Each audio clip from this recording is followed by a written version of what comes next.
lihat video ini, silakan subscribe. Aktifkan lonceng notifikasi agar selalu bisa mengikuti konten-konten lanjutan.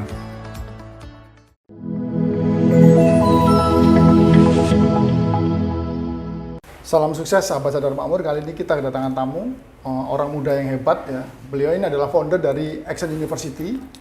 Banyak sekali bisnisnya yang saya ketahui ya, dari properti, trading, bermacam-macam, termasuk memfasilitasi supaya bisa dapat dana dari emas, macam-macam mas ya. Kira-kira seperti itu. Nah, kali ini kita bicara bagaimana beliau itu bisa melakukan ini semua. Karena yang saya tahu, beliau ini dulu benar-benar dari nol, from zero ya. Oke, selamat sore mas. Selamat pagi Pak. Semangat pagi. Selamat pagi. Semangat pagi ya. Yes, Oke. selamat pagi teman-teman semuanya. Iya. Jos ini Pak Sur luar biasa. Sahabat sadar makmur ini. Ya, sahabat sadar makmur, semoga konten kita kali ini bermanfaat. Amin. Dan bisa membawa manfaat buat banyak orang. Dan saya juga apresiasi dengan Pak Sur yang luar biasa ini. Sadar Makmur ini menjadi portal edukasi ya. Yes, portal edukasi masyarakat. Edukasi dan untuk masyarakat ininya. Masyarakat gitu lah. Nah, gimana Pak Sur? Mas, jadi gini, kita tahu bahwa Mas Saiful ya, yang saya tahu di 2008 Mas Saiful dari daerah masuk ke Surabaya itu, dari kota kecil masuk ke Surabaya. Dari kota kecil masuk itu masih, saya lihat fotonya, fotonya masih ngamen Pak dulu Pak. Ngamen, betul lah itu. Ngamen. Bisa ceritakan bagaimana turning point-nya itu Mas? Jadi gini, waktu itu keluarga kita, saya lahir bukan dari keluarga orang yang berada ya. Yes. Jadi benar-benar dari nol gitu loh. Waktu saya datang ke Surabaya pun itu nggak ada uang jajan untuk disangoni, itu nggak ada Pak. Gitu. Tapi waktu itu saya, jadi keadaan yang membuat saya memang harus tough, harus kuat. Jadi saya merantau, saya bilang sama ibu saya modali doa saja. Modali doa, nah itulah saya merantau ke Surabaya. Begitu datang ke Surabaya, nah disitulah saya lihat teman-teman saya kuliah semua. Saya nggak punya tempat waktu itu di Surabaya, sehingga saya pindah-pindah jadi nomaden, Pak. Dari satu tempat ke tempat lainnya itu? Nah, pindahnya kemana? Ke masjid. Jadi saya tidurnya setiap malam dulu itu masjid. Sebelumnya akhirnya saya masuk di masjid di daerah Ketintang di Unesa sana. Saya kenal dengan banyak kampus, mahasiswa, anak-anak mahasiswa. Dari situlah saya tidur di UKM, mulai ada tempat. Nah, di UKM musik. Nah, di UKM musik mulai ada tempat. Nah, di UKM musik itu saya makannya ya sama teman-teman itu, join makanya nasi padang itu satu bungkus dimakan orang 3, orang 4. Terus bertahap saya mulai kenal dengan anak kampus. Waktu itu saya minta orang tua saya untuk memuliakan saya karena memang lingkungan itu sangat penting sekali ya untuk mempengaruhi kita. Saya lihat masa depan cerah nih kalau di kampus gitu. Kayak gitu kan. Akhirnya saya masuklah di Unesa waktu itu. Singkat kata, orang tua saya itu benar-benar nggak ada, akhirnya mengadang-adakan uang. Tahun berapa itu masuk itu Unesa? Tahun 2006-an kalau nggak salah. 2006 ya. 2006. Orang tua mengadang-adakan uang, yang intinya uang itu susah dicari waktu itu, benar-benar mengadakan uang untuk membayar kuliah. Masuk kuliah, semakin saya masuk di kuliah, saya semakin takut. Karena waktu itu lulusan tuh kok tambah hanya kerja ikut orang dan lain-lain gitu Pak. Akhirnya di tengah perjalanan itu saya memutuskan untuk jualan. Nah, jadi saya memutuskan jualan. Waktu itu saya dapat modal dari mana? Dari kartu kredit Pak. Di situ ada Mall Royal. Waktu itu saya jalan di sana, ditawarin kartu kredit. Karena saya masih mahasiswa, diaturkan semua sama marketingnya. Jadi waktu itu data-data diaturkan sama marketingnya semua. Dapatlah limit 5 juta waktu itu. Waktu itu ya? 2008-an lah ya, 2008. Keren ya? Dapat limit 5 juta. Nah katanya marketing kartu kredit waktu itu, ini kamu pakai keluar duitnya. Oh ya gitu. Coba digesek waktu itu, saya gestun. Saya gesek tunai. Bener keluar duitnya, keluar duit 4 juta sekian gitu. Wah tak pakai buat usaha. Nah ternyata saya nggak paham betul kartu kredit itu apa waktu itu. Ternyata bulan depan ada tagihan. Ternyata itu memang bukan uang gratis gitu. Saya harus bayar itu tagihannya. Nah waktu itu uang sudah kepake di bisnis. Akhirnya kita bayar bunga nyata waktu itu. Berjalan 1 outlet, terus saya jaga lagi 2 outlet. Ketika waktu itu sudah menyentuh di angka 3 outlet itu saya mulai takut. kuliah itu semakin takut. Akhirnya saya memutuskan untuk drop out. Semester berapa itu? Waktu itu enggak, semester 6 kalau nggak salah. Semester 6 ya? Semester 6 saya itu sudah drop out, keluar. Karena teman-teman saya waktu itu dipersulit ya, kayak bukannya dipersulit, memang seperti itu prosesnya. Untuk tugas dan lain-lain itu harus kita harus datang ke dosennya, minta tanda tangan dan lain-lain. Itu yang membuat saya nggak sreg gitu. Akhirnya saya membentuk usaha. Apalagi waktu itu memang sudah pernah merasakan jualan burger itu, pernah merasakan menghasilkan uang sendiri, di mana teman-teman saya sebaya saya waktu itu dia itu dapat uang dari orang tua. Nah, saya merasakan uang itu. Nah, dari situlah saya memutuskan untuk keluar kuliah. Nah, setelah saya keluar kuliah, saya mulailah belajar, Pak. Saya termasuk belajar sama Pak Tung waktu itu. Ya? Pak Tung, saya belajar. Wah, itu 2008 tuh? 2008 itu saya belajar ikut seminarnya beliau, mulai Financial Revolution sampai seminar yang paling mahal. Master Revolution. Semua saya masukin di sana. Terus habis itu, waktu itu ceritanya gini, saya kan nggak punya uang. Kenapa kok bisa ikut? Waktu itu puluhan juta kan itu kan. Betul. Saya mempersuasif mantan saya yang sekarang jadi istri saya. Nah, motornya itu tak suruh gadein. Bahkan dijual Pak waktu itu, Pak. Berarti investor. Jadi investor mulai dari pacaran ya? Betul. Jadi motor itulah dijual, tak buat biaya. Waktu itu masih 6 jutaan lah. 6 jutaan, untuk awal gerbang awal masuk itu. Jalan-jalan itu saya harus catering itu, saya sampai harus ke Jakarta, saya harus ke Jogja dan lain-lain itu. Saya nggak punya operasional, motor saja waktu itu saya pinjam dari nyonya saya. Motor pun saya nggak punya Pak, motor pinjam. Dan itu saya masih ngamen loh Pak. Masih ngamen? Masih ngamen, jadi saya sudah ikut di Pak Tung itu, saya masih ngamen itu. Saya punya teman-teman ya bersyukur juga karena ngamen itu salah satu skill waktu itu yang dimana nggak butuh modal apa-apa. Kita suara ngomong fals pun tetap dibayar kan, kalau ngecil-ngecil kan.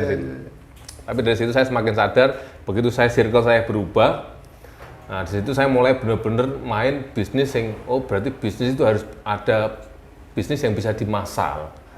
Itu menjadi key point pertama kali, kalau kita bisnis nggak punya sesuatu yang produk ataupun jasa yang nggak bisa dimassal secara sistem, maka kita akan susah sekali jadi kaya. Betul. Nah dari situ saya belajar lagi, saya suka sekali belajar ikut seminar sana, seminar sini. Nah, tapi dari setiap seminar itu kan hanya membuka pola pikir kita, Pak. Terus teman-temannya, circle-nya kita berubah.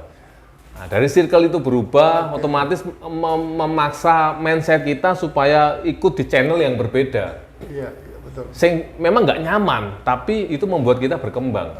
Jadi waktu itu saya punya teman-teman pengusaha-pengusaha hebat. Dia sudah punya warung cabang yang besar-besar itu, saya belajar sama orang-orang tersebut. Dari situ saya ngerti lagi tentang ilmu emas. Nah, terus ilmu properti saya mulai agak paham. Nah, transaksi tahun 2008 itu saya transaksi properti 2009-an lah. Belum sama Mas Hakim itu Mas? Belum. 2009 itu saya sudah mulai transaksi properti. Hakim itu kenal sekitar 2000 sebelum COVID itulah ya, waktu seminar itu. Nah, waktu itu saya belum ada Action University. Belum ada ya? Belum ada. Jadi saya transaksi properti, waktu itu saya win. Saya semua jenengan yang punya properti nih. Nah, dijual harga 300.000. Waktu itu saya tawar 475.000. Nah, harganya tak naikkan, tapi saya minta waktu untuk menjual. Dikasih waktu sekitar 6 bulan awalnya, Pak. 6 bulan itu saya dapat surat kuasa untuk menjual tanah tersebut, daerah Cepu tanahnya ya. Nah dari situ karena susah ya menjual tanah totalnya 1,2 hektar itu susah sekali gitu, pinggir kota memang gitu. Tapi begitu waktunya habis itu, emotional attachment saya dengan beliau bagus sekali Pak. Setiap saya ke sana, tak winkan beliau, tak kasih martabak, sehingga benar-benar wes pokoknya jualan wes gak tak jual ke orang lain lah. Di situ saya menjadi satu poin saya bahwa ketika kita ngewinkan orang lain, orang akan rasa senang dulu. Daripada Anda berusaha ngakalin orang lain, orang akan kerasa nanti gitu. Orang mulai seneng itu, orangnya mulai seneng, lama nggak laku-laku itu Pak. Total sekitar 2015 itu baru laku. Dari 2008. Wow. 2015. 7 tahun. Tapi karena kesiapan ya, karena waktu itu saya sadar betul bahwa gini. Waktu itu nilai uangnya sekitar 7 miliar. 7 miliar. Waktu tahun 2000 sekian itu. Saya waktu itu sadar diri bahwa saya belum siap ketika saya nerima uang segitu. Bisa jadi ketika saya nerima uang segitu, saya tambah secara psikologi saya jelek. Mungkin saya foya-foya, mungkin saya tambah nakal dan lain-lain.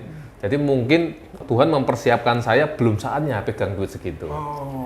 Jadi dikasihlah proses terus, Pak. Si gembleng terus itu, lama gemblengnya itu. Sampai saya pernah didatengin ketemu investor dari Singapura mau beli, katanya ternyata di PHP. Jadi ada puluhan orang yang datang untuk melihat tanah itu, nggak ada yang closing sama sekali. Sebelum ada minyak ditemukan di daerah Cepu itu belum? Oh sudah ketemu. Nah, itu menjadi salah selling point saya waktu itu, bahwa di sini nanti dibikin hotel dan lain-lain. Wah itu memang kelihatannya itu alam mempersiapkan saya untuk pertama kamu harus bisa mempersuasif orang. Nah itu. Nah, tapi itu kan nggak diajarin di seminar tuh. Betul. Itu kita benar-benar digembleng langsung sama alam gitu. Terus ketemu lagi orang, saya harus negosiasi, latihan mempersuasif lagi. Dari situlah saya setiap ketemu orang baru itu AHA baru itu muncul. Nah dari situ kita biasa. Dan 2012 itu saya sudah mulai buka bisnis lain, tak lupakan itu. Tapi setiap ada peluang tak masukin lagi. Saya nggak pernah menghilangkan satu kesempatan itu, enggak. 2015 tanpa saya nggak mengharapkan itu, Pak. Itu closing properti saya yang pertama ya. Saya nggak mengharapkan tanah itu sama sekali. Ternyata saya dipanggil. Waktu itu ada dua project yang hari itu memanggil. Satunya tanah di daerah Malang, itu nilainya 50 M. Jadi saya broker waktu itu ya. Jadi brokeri tanah itu 50 M mau transaksi. Satunya di Cepu yang dengan pertama kali ini tadi. Dan teman-teman tahu nggak yang beli siapa? Yang beli orang waktu itu dia beli cash hari itu juga, Pak. Yang beli itu orang yang pertama kali saya tawarin. Yang dulu. Sebelum tak tawarin ke siapa-siapa, ditawarin lah orang itu pertama kali. Wes lupa ternyata yang beli sama. Harganya sama. Sama. Nah, kita memang lepas di harga segitu, wes ibunya waktu itu bilang nggak apa-apa Mas, wes lepas. Ya wes. Di situ saya dapat untung net profit sekitar 1,6 M. 1,6 M. Fresh money ya itu. Jadi benar-benar saya berpikir bahwa kenapa waktu itu nggak deal di tahun itu. Mungkin memang saya belum siap. Alam mempersiapkan saya sedemikian rupa dan saya nggak sadar ternyata saya sedang dipersiapkan gitu. Hingga suatu saat ketika hal itu terjadi, jebret, saya baru sadar.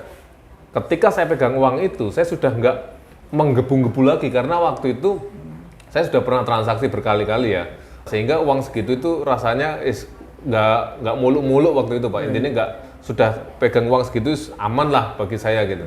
Jadi nggak harus saya beli ini nggak, karena memang saya belajar ya, saya sering baca buku. Mentor-mentor saya semua itu sederhana semua gitu loh. Jadi mereka itu mengatakan bahwa kamu harus, orang sukses itu paham tentang apa itu liabilitas, apa itu aset. Betul. Selama kamu nggak paham ini, kamu nggak akan kemana-mana. Jadi punya duit ditukokno mobil baru, punya duit, nah itu yang berbahaya kayak gitu. Jadi kita harus paham memitigasi mana uang ini harus lari kemana kan gitu. Nah dari situ Pak, saya transaksi berkali-kali, saya mulai ngajarin teman-teman. Waktu itu ya ceritanya gini, pernah waktu itu saya minjem tanahnya bapak saya. Jadi tanahnya bapak saya dibuat anggunkan di bank, tak buat main forex Pak waktu itu. Tahun berapa itu? Waktu itu tahun sekitar 2010-an lah. Tak buat main forex. Ternyata habis uang itu. Nah, nilai berapa itu? 1,2 M.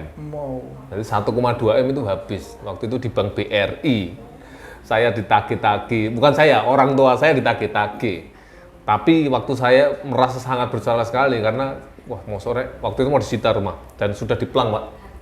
Sudah diplang. Iki nek sampai bahasan orang Surabaya itu nek sampai gak selesai masalah iki. Iki wong tuaku turu pasar bantaran bubis, Pak. Nah, dari situ saya bener-bener tekanan tuh ngeri, Pak.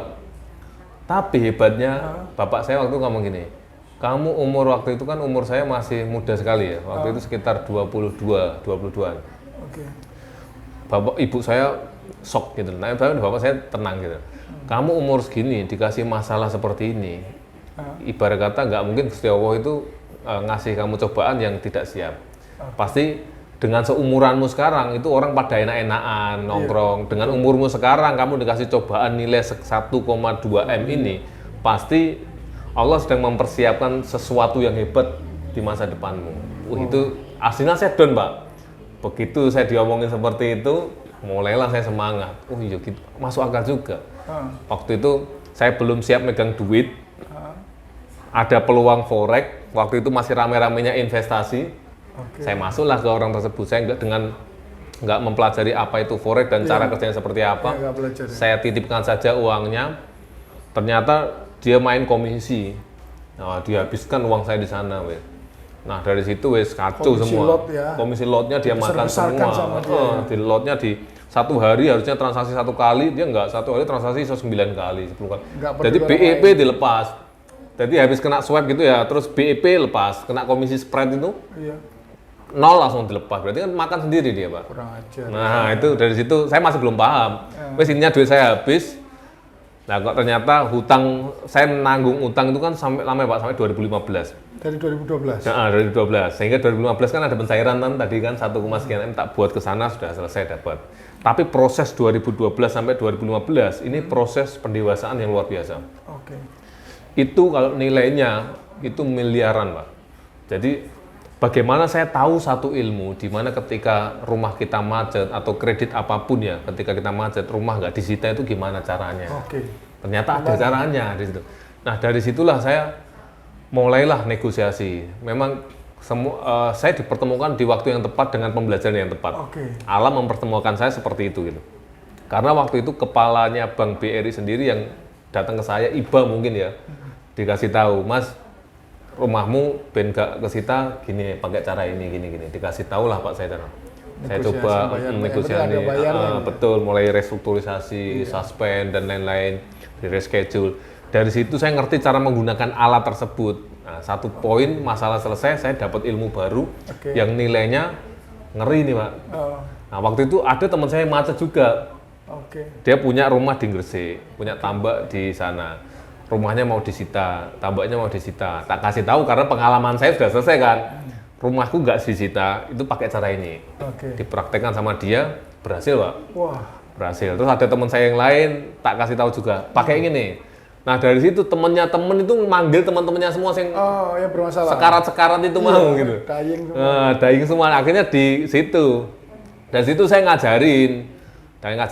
Terus tak kira kalau ngajar seperti ini itu suara saya habis gitu. Tapi satisfying sekali ya, Pak. Dalam arti ketika orang berhasil selesai dari masa tersebut itu nggak ada harga yang dibayar ya. Ibarat kata ada membantu orang itu rasanya nikmat sekali gitu. Nah, dari situ orang-orang berhasil tadi terus gulung, banyak ternyata orang bermasalah di Indonesia ini banyak sekali gitu. Nah, dari situlah saya mulai bikin kelas kecil ya waktu itu, ngajarin mereka semua. Nah, waktu itu saya sudah bisnis properti waktu itu masih broker belum perumahan ya. Terus saya sudah punya bisnis waktu itu, bisnis kuliner.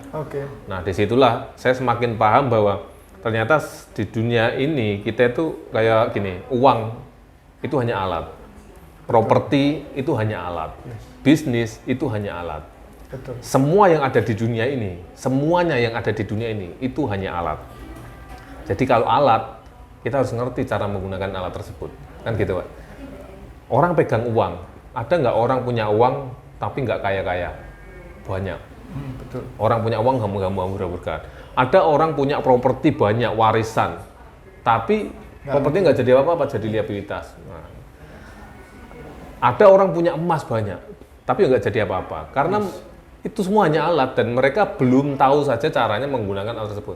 Samanya ketika kita bangun rumah kayak gini ya, kita bangun salah satu rumah saja, pintu nih contohnya. Pintu, untuk membangun satu pintu ini, itu kan nggak mungkin Pak dengan hanya palu saja. Ada meteran, terus ada pasrah, amplas dan lain-lain, cat. Nah, itu semua alat. Nah, untuk bikin satu pintu saja itu membutuhkan banyak alat loh. Bayangkan untuk membangun satu rumah. Nah, sama halnya ketika kalian membangun satu impian kalian. Teman-teman pengen membangun sebuah impian yang besar, pengen hidup sejahtera, pengen hidup yang sehat, terus pengen hidup dan lain-lain, pengen hidup yang enak. Semua itu ada harga yang harus dibayar. Termasuk prosesnya, dididik alam tadi. Dan kalian juga harus paham bahwa semua itu membutuhkan alatnya. Apa itu alatnya? Duit, bisnis, emas, mungkin properti lah. Jadi kalau kita ngerti menggunakan alat tersebut, kita kawinkan uang kita dengan bisnis dengan properti dengan emas dan lain, sehingga jadilah tools tadi, alat tadi bermanfaat karena kita tahu menggunakan alat tersebut. Nah dari situ Pak, saya mulai main di properti dan lain-lain, dan singkat kata di tahun sebelum pandemi itu mulai naik-naiknya. Ketemulah sama Pak Sur, ya kan, waktu itu juga angkatan AU juga ya, AU juga, angkatan Action University juga. Dari situ kita combine, kita belajar sampai sekarang. Pandemi ini terjadi seperti ini. Pandemi kan banyak orang kolab. Betul. Beberapa bisnis saya juga banyak yang tutup Pak. Sama. Kuliner saya punya cabang 240 cabang outlet makanan. Itu tutup semua Pak.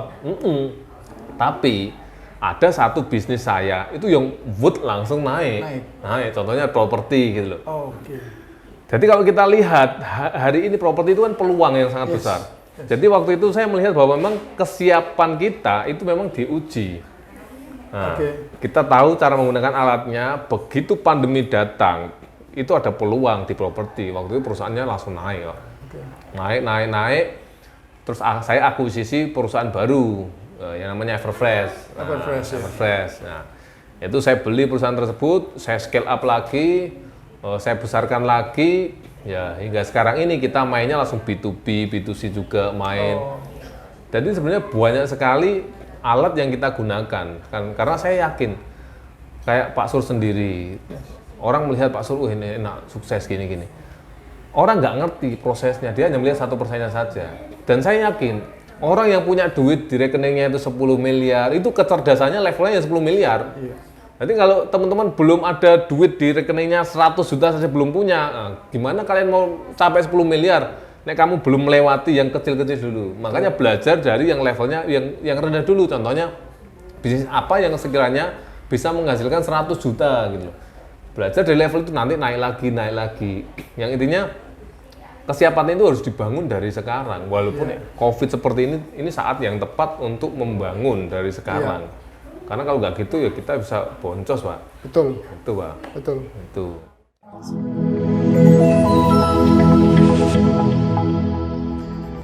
Jika Anda merasa video ini bermanfaat, silakan like and share ke teman-teman atau saudara Anda. Siapa tahu juga bermanfaat bagi orang lain. Apabila ada yang ingin bertanya, silakan tulis di kolom komentar. Terima kasih sudah lihat video ini dan video-video selanjutnya.